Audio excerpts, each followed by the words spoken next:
मासूम छात्र आर्यन हत्याकांड का खुलासा, सहपाठी पर ही हत्या का आरोप, सीसीटीवी फुटेज के आधार पर पुलिस ने किया गिरफ्तार। गोपालगंज पुलिस ने मासूम छात्र आर्यन कुमार के हत्याकांड का किया उद्भेदन। इस मामले में पुलिस ने मृतक छात्र के सहपाठी को सीसीटीवी फुटेज के आधार पर गिरफ्तार किया है। गिरफ्तार छात्र नाबालिग हैं, जिससे उसके नाम और अन्य डिटेल्स को पुलिस ने अभी तक गोपनीय रखा है। पुलिस के मुताबिक कल जब मासूम छात्र आर्यन कुमार की छत पर हत्या की गई थी, उसके हत्या के कुछ देर बाद ही एक छात्र स्कूल के सीढ़ियों से नीचे जाता हुआ दिखाई दिया है। घटना फुलवरिया के मजीरवा कला स्थित न्यू ज्ञान लोक कंपटीशन हॉस्टल की है। मृतक छात्र का नाम आर्यन कुमार है। वे बोले के कुशहर निवासी देवेंद्र सिंह का इकलौता पुत्र था।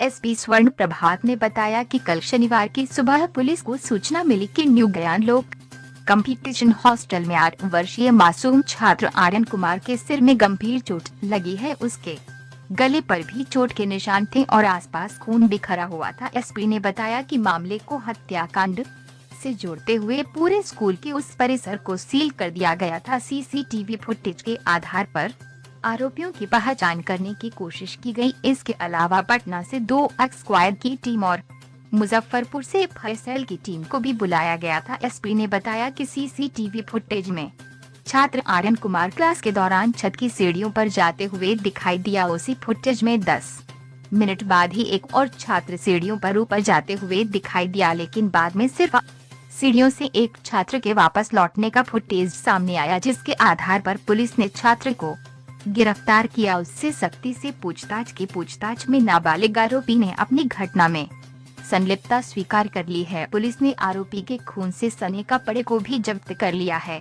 घटनाक्रम: मासूम छात्र आर्यन कुमार की हत्या के बाद परिजनों में शौक की लहर है। वहीं इस घटना के बाद से अब दूसरे अभिभावक भी अपने बच्चों को हॉस्टल से वापस घर ले जा रहे हैं। घटना के बाद लोग तरह तरह की चर्चा कर रहे हैं। घटना है और इसमें फुलवरिया थाना क्षेत्र अंतर्गत पुलिस को 8 बजे सूचना मिली कि एक 9 वर्षीय छात्र है और उसकी हत्या कर दी गई है। और घटना की गंभीरता को समझते हुए एसडीपीओ हथुआ के नेतृत्व में तुरंत एसआईटी का गठन कर पुलिस ने अनुसंधान प्रारंभ किया और इसमें सीसीटीवी फुटेज के आधार पर वैज्ञानिक अनुसंधान, स्वान दस्ता की मदद और इसमें जो संलिप्त विधि विरुद्ध बालक है उसके स्वीकारोक्ति बयान के आधार पर इस घटना का खुलासा कर लिया गया है। और घटना में जो प्रयुक्त ईंट का टुकड़ा है जिसमें खून लगा हुआ है उसको भी बरामद किया गया है और जिस खून लगा कपड़ा जिसका घटना में प्रयुक्त किया गया था उस कपड़े को भी बरामद किया गया है। क्या कारण था? इसमें जो पूछताछ में बताया कि हत्या की जो वजह है वो पूर्व से हो रहे आपसी विवाद और अचानक आक्रोश में आकर घटना कारित करने की बात सामने आई है। और इसमें जो विधि विरुद्ध बालक है वो भी उस संस्थान में ही पढ़ता है और उसकी उम्र 15 साल है, इसलिए हम लोग उसका नाम डिस्क्लोज नहीं कर रहे हैं। कैसे सर पुलिस पहुंची इस खुलासे तक? इसमें जैसा मैंने बताया कि सीसीटीवी फुटेज को खंगाला गया है और सीसीटीवी फुटेज में हम लोगों को महत्वपूर्ण क्लू मिला और उसके बाद स्वान दस्ता की टीम भी बुलाई गई थी, उसकी मदद ली गई। एफएसएल की टीम भी आई थी और घटनास्थल का सूक्ष्म निरीक्षण किया गया और घटनास्थल से भी कई क्लू मिले और इन सब के आधार पर जो घटना में संलिप्त आरोपी थे उसको गिरफ्तार किया गया, उससे पूछताछ की गई और स्वीकारोक्ति बयान में उसने घटना में संलिप्तता अपनी स्वीकारी है और इसकी पुष्टि भी होती है सीसीटीवी फुटेज के माध्यम से।